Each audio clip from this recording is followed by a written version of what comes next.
now, welcome to this session.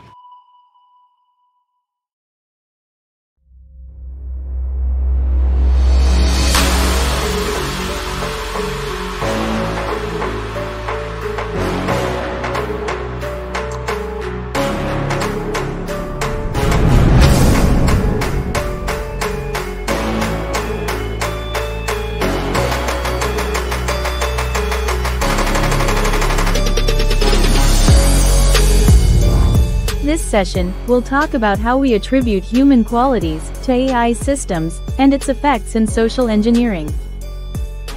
Our next speaker brings over 2 decades of experience in tackling complex testing projects. His fascination with AI began when he outplayed an AI opponent in Dota. Now, he's exploring how to simplify AI for the average user in the testing field. To share insights on the ELIZA effect and social engineering, let's welcome Senior Consultant at Planet Testing NZ in Christchurch, New Zealand, Mr. Kim Deloria.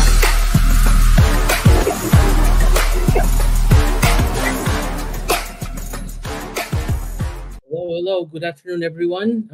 I'm Kim Deloria, and I'm a senior consultant for Plan IT New Zealand. And I'm based here in Christchurch. So I know it's good afternoon there, but it's good evening. Actually, it's good night in my part of the world. I was based in the Philippines not too long ago, and I had also previously given talks in the past soft cons on also on artificial intelligence and test and software testing. Now, before we begin, AI disclaimer in the interest of transparency. The images used in this presentation were all AI generated except for two pictures, and some icons were taken from the web. AI was also used to check for grammar and sentence revisions for when I was practicing my slides, my spills on this presentation. Okay, and again, so thank you for joining me today. Now, apologies for those who are expecting a very technical presentation. So I took the liberty of actually exploring a topic that's more on the philosophical side. So, but I think this is going to be very interesting. And we're going to talk about how humans tend to see AI as more human than it actually is. It's a phenomenon called the ELIZA effect, which I think some of you may already be familiar with. So we'll explore what that means for software design, software testing, and how it ties into social engineering, and which is really a sneaky way of manipulating users. Sounds interesting. Okay, so let's dive right in. All right. So okay, here goes. Hope the slide works. Are you guys seeing this? Not yet. Let me just share my screen.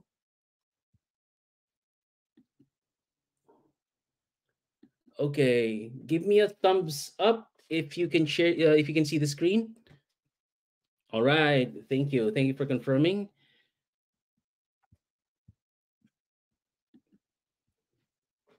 Here you go. So now, have you ever found yourself talking to Siri or Alexa like they're real? So, if so, you've experienced something called anthropomorphism. It's a tongue twister right there. Anthropomorphism. It's our natural tendency to assign human like traits to objects, especially technology. And this tendency influences how we interact with software systems. Now, speaking of seeing human traits in things, this is actually a very anthropomorphism is actually not something new. In fact, let me point you to something really ancient. It's the story of Pygmalion and Galatea. For those of you who still remember Greek mythology, so Pygmalion is a sculptor who fell in love with a statue that he created. In his mind, that statue was so perfect, so lifelike that it became a person to him.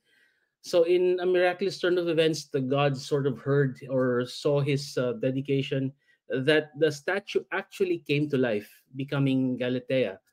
So, this story is a perfect metaphor for how even today we tend to breathe life into things that aren't human, just like we do with AI. But sometimes what we're admiring isn't real at all. Much like this one. So I know some of you know this movie. Remember Castaway? So Tom Hanks' character gets stranded on an island and befriends a volleyball he names Wilson. Now it's absurd. It's laughable about how someone can become emotionally attached to a volleyball, but it's the same concept. When we're emotionally vulnerable or isolated, we tend to humanize things around us, even objects. And in the digital world, this brings us to AI. So now, before we delve into the ELIZA effect, there's also something that's called the AI effect. So AI effect really is just that the definition of AI has sort of morphed over the years. It used to be that the computer that beat Gary Kasparov in chess was called artificial intelligence. Then AI became predictive analytics. Now it's the LLMs or the large language models that carry the torch.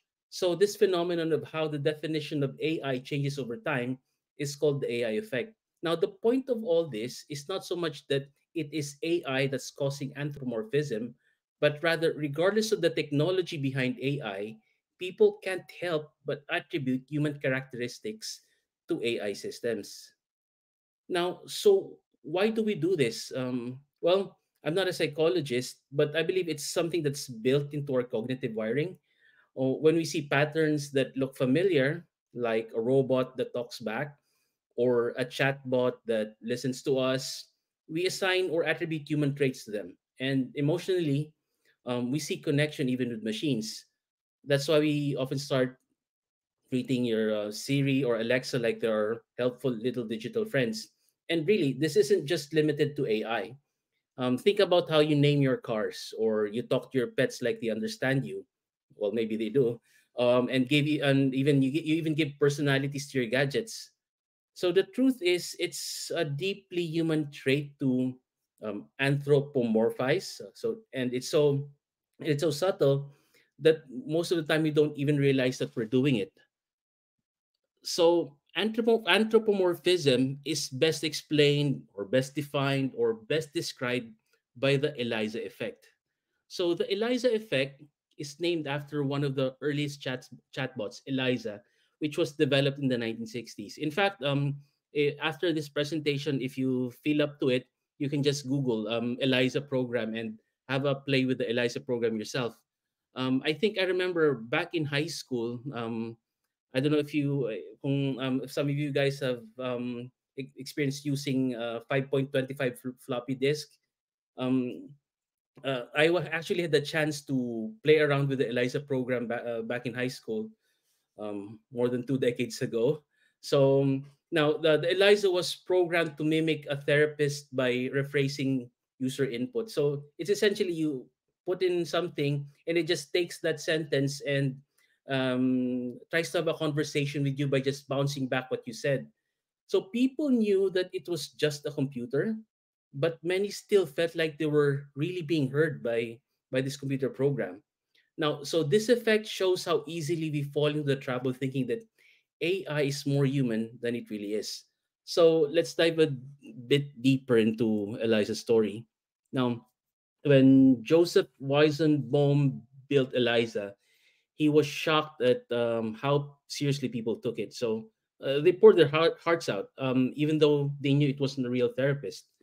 So and essentially what it does, it just rephrased their sentences, yet they wanted to believe that there was more behind the screen.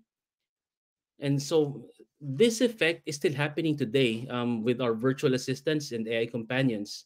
If you don't believe me, just Google Japan, and I'm pretty sure you would find a few interesting articles about people falling in love with AI programs.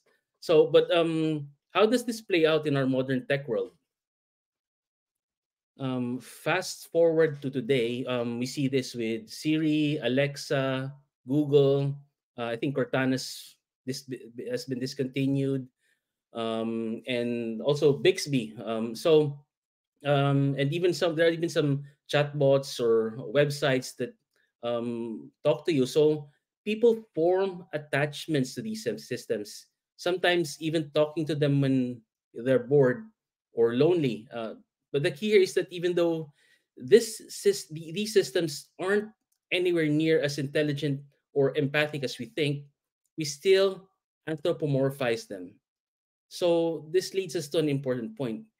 These are both There are both good and bad sides to this phenomenon. So let's take a look at the good one. So building empathy. So there are some really great benefits to this human tendency. For example, when we design AI systems to be more relatable, we create more engaging user experience. So, for example, we can have AI therapy, AI powered therapy bots, which can provide support to people who might not seek help otherwise. So, people who might be too shy or really shun from human contact. Maybe they would seek help from someone on the AI side. And also in education, AI can make learning feel more personalized and interactive. No judgment. If you get a zero, the AI is not gonna judge you. Hopefully, they won't feel judged, and so that can really help people who would otherwise feel judged in normal settings. And but as with all things, there is a flip side. And what might that flip side be? Well, here's the downside. This human like facade can lead to over reliance on artificial intelligence. Users might trust the system too much or believe that it is capable of things that it simply cannot do. And when our perception of reality is altered, it creates risks, especially when AI is used for things like decision making or advice. Okay, so again, this is unverified, but I'm willing to bet that somebody has used ChatGPT or Microsoft Copilot to for and ask the chatbot for relationship advice. Maybe even to the extent that sino ba dito yung pipiliin ko, or who should I pursue? I don't know. So speaking of risks, let's see how this relates to something even more concerning: social engineering. So let's connecting this to social engineering. Social engineering is all about manipulating people, often by exploiting their trust. So when we anthropomorphize AI, we become vulnerable. So attackers can create fake AI systems that seem friendly and helpful, tricking people into sharing private information. So imagine a phishing scam that uses a chatbot. It feels safe, but it's not. So let's take a real world example of this happening. So a great example of this is AI generated voice scams. Attackers can use AI to mimic the voice of someone you trust, like your boss or your loved one. I know some of you disagree with trusting with your boss, but you get the point. So for example, when you get a call from a voice that's asking for sensitive information, you're likely going to fall for it, thinking that it's real. So similarly, chatbots can be programmed to lead users to malicious websites under the guise of being helpful. So this is where software design becomes crucial. So what does it mean for software design? Excuse me. First, we need to design AI systems that are helpful but not deceptive. So we should be transparent about the limitations of AI, making sure users understand what it can and can't do. So a great example of this would be if you Google Duplex. So it's an AI assistant that was designed to make. I think Google discontinued this one, but it's folded under its I think Project Gemini. But this AI assistant was designed to make phone calls on behalf of users. So while Duplex can schedule appointments by mimicking human speech, Google made it clear to users that the system is AI driven by ensuring that it announces that it is not a real person at the beginning of the conversation. So this transparency helps prevent users from thinking that they're interacting with a human, avoiding ethical concerns and trust issues. So again, chatbots from certain companies, we're looking at you.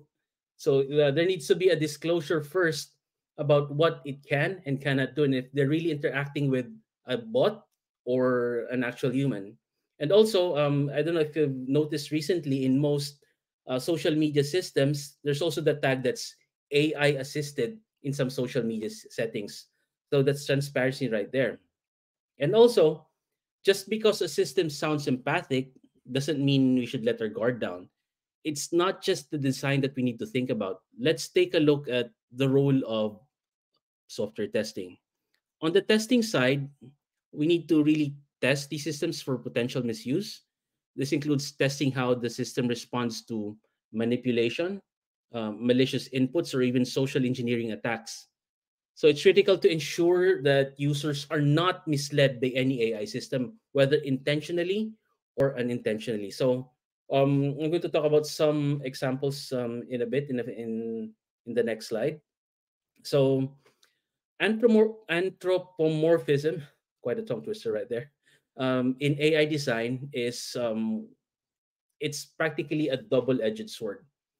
It can make systems more relatable, which is great, but it also creates risks when users start to trust the systems too much. So, as developers and testers, it's our job to balance empathy and ethics in AI design. So, we need to be aware of the dangers to mitigate them in our software, not just exploit them to make people flock into the applications. You have to understand that these things can potentially be misused, whether intentionally or unintentionally. So now this is a slide that I really would like to um, focus into by taking a look at the different role of testers in the crucial roles that the testers have in preventing issues that can be associated with the ELISA effect or anthropomorphism, and ensuring that AI driven systems are both ethical and accurate. So the responsibilities of testers go beyond just checking basic functionality. They right now with AI, testers are also tasked with challenging assumptions, identifying biases, and then educating the stakeholders. So let's go take a look at these roles. First one, which I mentioned earlier, is identifying over reliance. So one real world example would be and I know you're familiar with Boeing has been in hot water the past few months because of certain gaps. And one example that I would like to point out is the I don't know if you've heard of the MCAS system. So what it is was that when Boeing made an upgrade to the 737, um, they tried to make it bigger. What happened was um, because of the bigger engines, it wasn't moving or it wasn't maneuvering the way that it used to. So their solution to this hardware problem was actually a software solution. It's called the MCAS, or Maneuvering Characteristic Augmentation System. So it was meant to make the plane behave like the old 737s, the smaller 737s. So pilots relied too heavily on this automated system. So this was done because apparently Boeing wanted to cut costs on pilot retraining.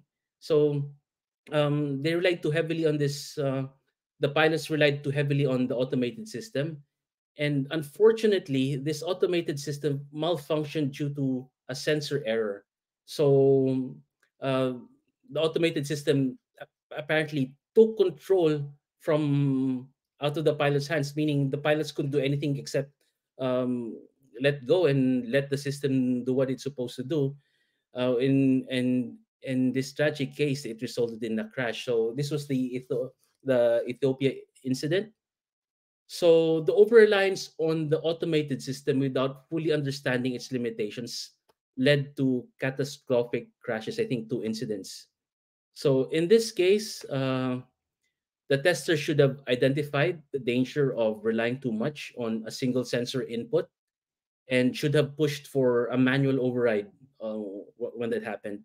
So this shows how critical it is to avoid over reliance on automated systems, especially when human lives are involved. So it's not that you don't rely, you don't over rely. So I guess that's the difference right there. The second thing that testers should do is to challenge assumptions. So just a few days ago, Tesla made an announcement. So one of the announcements, I guess, driverless systems, driverless cars. But towards the end of that, there came out automated robots. So at first, when I saw this, I was like, "Wow, I've really gone this far in terms of AI." Apparently, these robots could walk and interact with people at the party and even talk to the guests there. But at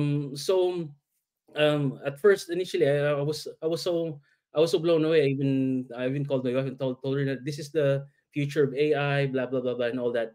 But but silly me, I should have challenged the certain assumptions because apparently that robot human interaction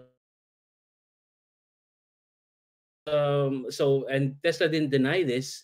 Those robots that were walking and interacting and talking to the people um, during the Tesla announcement were apparently all human assisted, meaning there was a human in the background talking and maneuvering these robots. I think the only AI part there was the robot actually just walking around, but it was a real human behind the scenes who was moving the hands and talking to the people in in the party. So again, challenge assumptions. Clearly at the time I had anthropomorphized and attributed certain characteristics on an AI system, which were apparently not true. So again, challenge assumptions. So that's the critical role of testers. And then another thing would be educate on the capabilities of the AI systems. So educating stakeholders about the limitations of AI is essential. So when ChatGPT came out, there was no literature readily available that about what it can do. So people just assumed certain things, and apparently, what's a lot of people didn't know was that the AI or the LLM was capable of hallucination. So a lawyer got into trouble because he cited cases that were fictitious, were concocted by AI. So the testers in this context would have the responsibility to not only test the accuracy of the AI's recommendations, but also educate the people about the limitations of the AI. So without this education, users may place too much trust in the system, as many initially did with ChatGPT. And then another role for testers, uncovering hidden defects. Again, with ChatGPT, you can do this right now. If you go to ChatGPT and if its version model is 4, give this the command. ChatGPT, can you please make a list of the towns in Iloilo province and order them based on name length? You would find out that um, ChatGPT is going to not do that correctly. So it's not going to order it based on name length, whether that's ascending or descending. It would be scattered.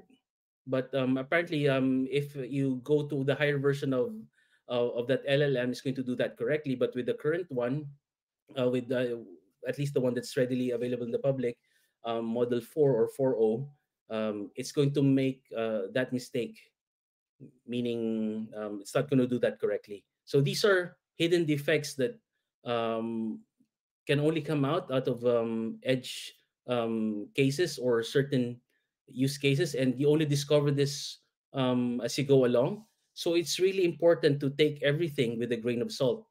To always, I guess the key word there is to always validate.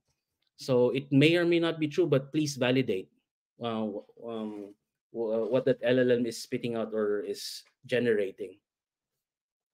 Then Another role of testers would be manual validation to account for variability. So even with advanced automated testing or techniques for determining the accuracy of AI or automated system, manual validation is always crucial, especially in human-facing AI systems. So, for example, the facial recognition. Um, so we when COVID-19 happened, um, facial recognition of when, for example, with Apple's Face ID, it encountered issues during COVID-19 when many users began wearing face masks. So testing might have passed for recognizing faces in ideal conditions, but it's only in manual testing in real world scenarios where there's variability, where this issue of masks would be caught, and then seeing and then we can make a determination of how the performance is going to be. So when this happened, apparently Apple adjusted their facial recognize face their face ID to recognize mask wearing users more effectively. Um, so this underscores the importance of manual validation to address real-world variability that automated systems might miss. So again, we can design the perfect automated system, but at the end of it all, even if we do automated testing, there still needs to be space for manual validation to um, account for just the variability that can happen. Next for the role of testers is guarding against bias. Now, again, this is a true story. If you remember, Facebook had this feature years ago about automatic tagging of your pictures. So a few years ago, if you uploaded uh, some pictures in Facebook, it would suggest, it would take a look at your pictures, then cross-reference those pictures with your friends list, and then make suggestions as to who to tag in that picture. So okay, so it was a nifty feature. It saves you the time of just going there and doing the clicks one by one. And but however, I took this picture when I was in Subic for Subic Safari, and so in the background I had some of my friends, and at the back were some monkeys. And believe it or not, when I uploaded to Facebook, Facebook suggested some tags, and um, apparently one of the monkeys was had a tag with one of my friends' names on it. So yeah, as to why that thing is um, o- considered bias, I leave that to your imagination. But yeah, so it's again a crucial role of testers. So testers must guard against the bias in both AI systems and their testing processes. So yeah, whether that speaks about Facebook's capability or my friend's looks, I leave it up to you. And then finally, um, y- testers should also monitor user experience. One famous example is Microsoft's Tay chatbot. This was a bot that was released into Twitter, and it was supposed to be a learning AI system. So the idea was that it would interact with Twitter users and then learn from them, learn from their behavior. What happened was when it was released on Twitter, people started tweeting or offensive and inflammatory statements at the bot, causing the bot named Tay to adapt and repeat repeat the harmful language. So again, because it was a learning AI, testers should have anticipated the potential that for users to exploit the system. And so I guess, and then Microsoft, I think the term of the news agencies was that they became racist and really offensive. So the good thing that came out of it was that the emphasis of having guardrails or safeguards to prevent AI systems from learning and repeating inappropriate content. So I think that's also the reason why ChatGPT was made public, in order to um, in order for, I guess, for the developers to determine how to protect um, the LLMs from these harmful elements. So um, any failure to do that would need to would really lead to catastrophic systems, right? So now, in conclusion, the role of testers today is indispensable in today's AI-driven world. So I guess from identifying over reliance, as in the case of life critical systems, also uncovering hidden biases. Um, and also, testers act as guardians of system integrity and user safety. So, as AI systems become more integrated into our lives, the role of testers will only become more critical in maintaining that trust and accountability. So, with that, I don't know if I was too short or too long. Um, I would now like to open this to Q&A. I may not be able to answer all of your questions, but I'll do try.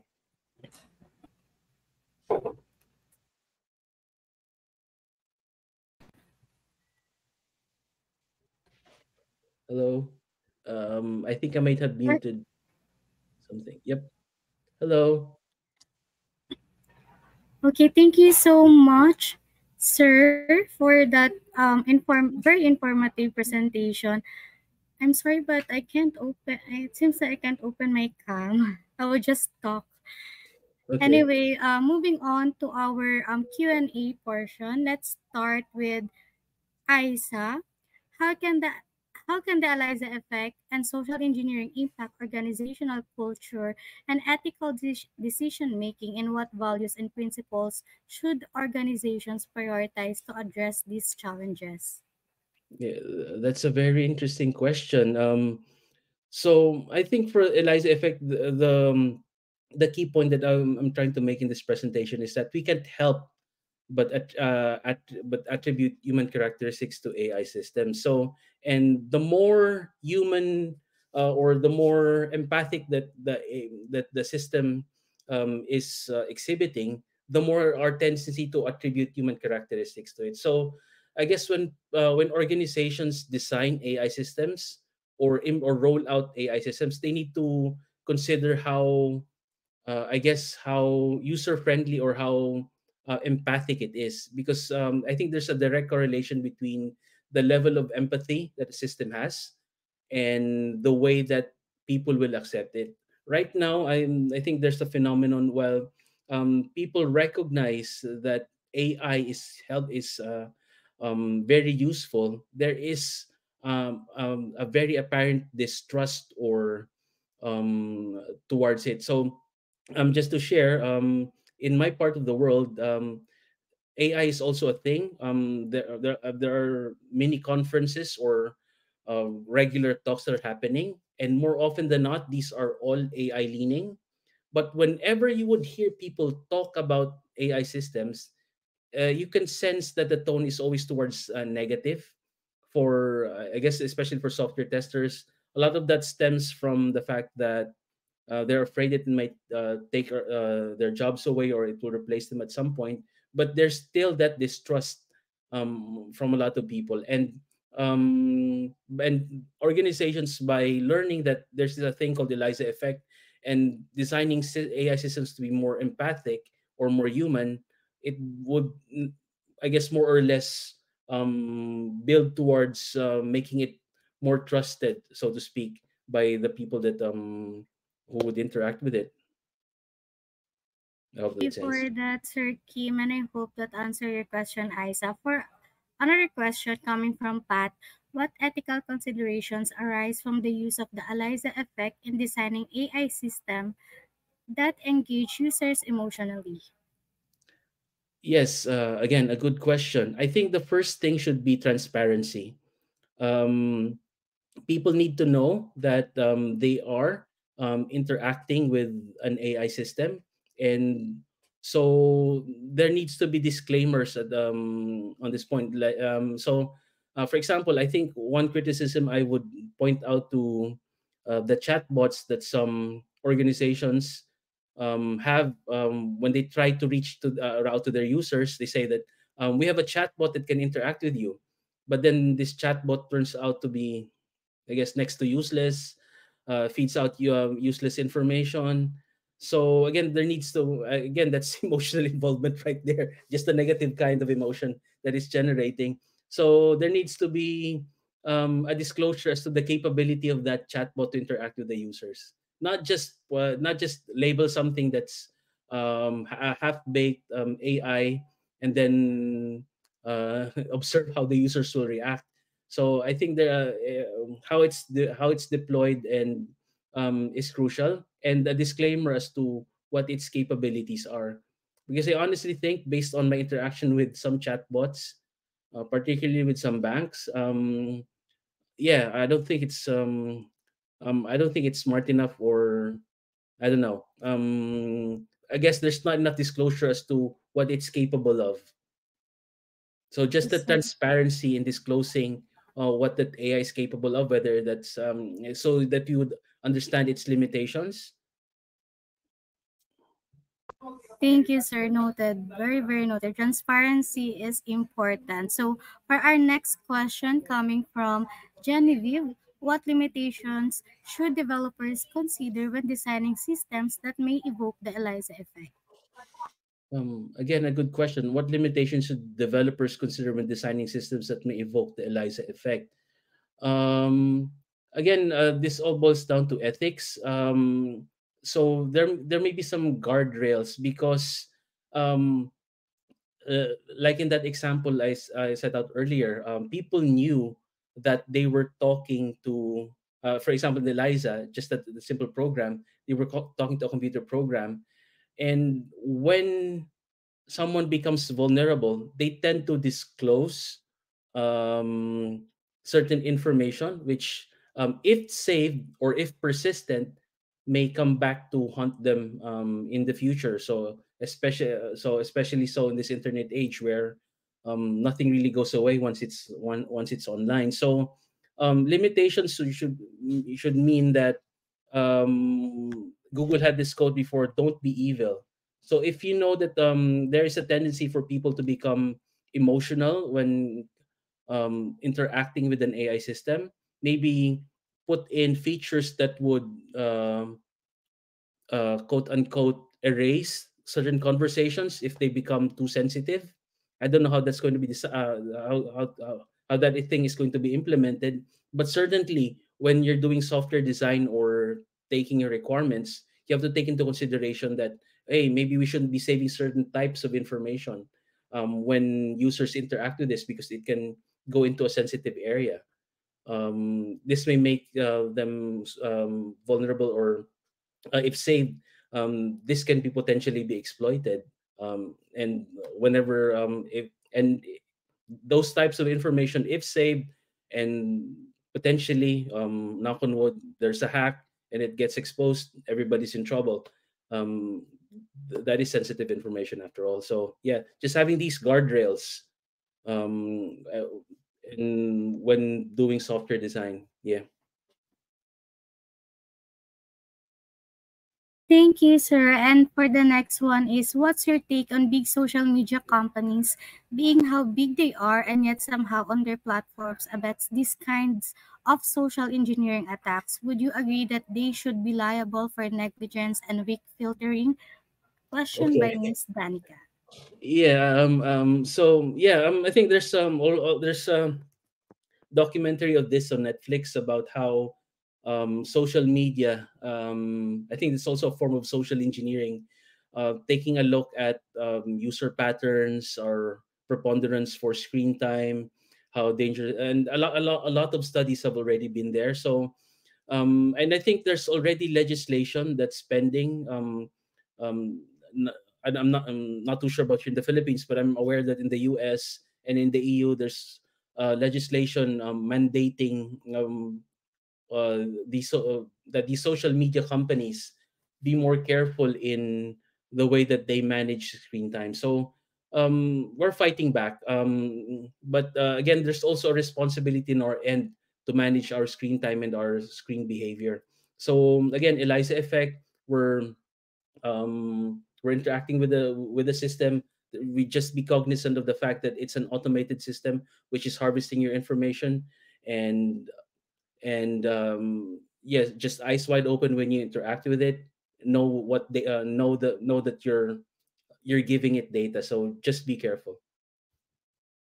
Thank you for that, sir. And for the last question coming from Jean, do you think legal policy can keep up with the current ramp up of AI usage? And how do you think it can safeguard users, or should it be the responsibility of companies using AI technology? Yes, so I think legislation is currently keeping up. So I think the EU just passed their first ever legislation geared towards AI and data.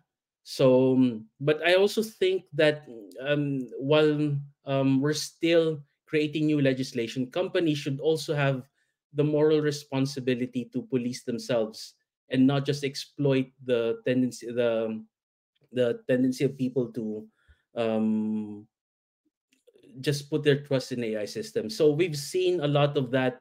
Because AI is a nascent technology, although it's been here for a number of years already. We're really just seeing the tip of the iceberg as to how this thing is going to be played out, and so this is sort of the wild west, and we're learning things as we go along the way. So a little bit. So apparently, legislation is just starting to feel its shape. But I also think that people and companies should also play their part in providing guardrails and safety against exploitation of AI systems. Thank you, Sir Kim, for answering the questions. As usual, guys, you may still chat our speakers on our Meet. And unfortunately, that's all the time we have for this session. If you enjoyed this session, please give your rating and share your feedback about our speaker. You'll find the link in the chat box. So again, let's thank Sir Kim by clicking on the reaction button. All Thank you right. so And much. all right. And you may exit this session and click on to the next. Bye, guys. Thank you. Thank you.